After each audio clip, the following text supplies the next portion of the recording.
साथियों, हमारे देश में भाषा, लैंग्वेज हमेशा से एक संवेदनशील विषय रहा है। इसी एक बड़ी वजह है कि हमारे यहां स्थानीय भाषाओं को अपने हाल पर ही छोड़ दिया गया। उसे पनपने और आगे बढ़ने का मौका बहुत कम मिला। अब एजुकेशन पॉलिसी में जो बदलाव लाए गए हैं, उससे भारत की भाषाएं आगे बढ़ेगी, उनका और विकास होगा। ये भारत के ज्ञान को तो बढ़ाएगी ही, भारत की एकता को भी बढ़ाएगी। हमारी भारतीय भाषाओं में कितनी ही समृद्ध रचनाएं हैं, सदियों का ज्ञान है, अनुभव है। इन सब का अब और विस्तार होगा।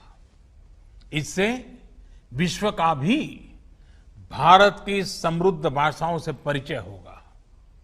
और एक बहुत बड़ा लाभ ये होगा कि विद्यार्थियों को अपनी शुरुआती वर्षों में अपनी ही भाषा में सीखने का अवसर मिलेगा। इससे उनका टैलेंट और पुष्पवित पल्लवित होने के लिए मैं समझता हूं बहुत अवसर होगा।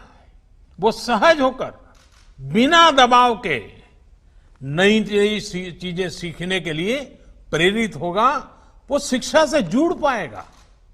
वैसे भी आज जीडीपी के आधार पर विश्व के टॉप 20 देशों की लिस्ट देखें तो ज्यादातर देश अपनी गृह भाषा, मातृभाषा में ही शिक्षा देते हैं। ये देश अपने देश में युवाओं की सोच और समझ को अपनी भाषा में विकसित करते हैं और दुनिया के साथ संवाद के लिए दूसरी भाषाओं पर भी उतना ही बल देते हैं। यही नीति और रणनीति 21वीं सदी के भारत के लिए भी बहुत उपयोगी होने वाली है। भारत के पास तो भाषाओं का अद्भुत खजाना है, जिनको सीखने के लिए एक जीवन भी कम पड़ जाता है और आज दुनिया भी उसके लिए लालायित है।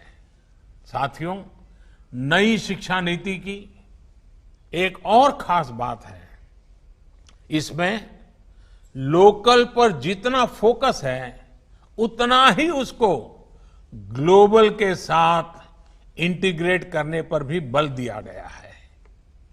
एक और, जहां स्थानीय लोक कलाओं और विद्याओं, शास्त्रीय कला और ज्ञान को स्वाभाविक स्थान देने की बात है, तो वहीं टॉप ग्लोबल इंस्टीट्यूशंस को भारत में कैंपस खोलने का भी आमंत्रण है। इससे हमारे युवाओं का भारत में ही वर्ल्ड क्लास एक्सपोजर और अपॉर्चुनिटी भी मिलेगी और ग्लोबल कंपटीशन के लिए ज्यादा तैयारी भी हो सकेगी। इससे भारत में विश्व स्तरीय संस्थान के निर्माण में, भारत को ग्लोबल एजुकेशन का हब बनाने में भी बहुत सहायता मिलेगी।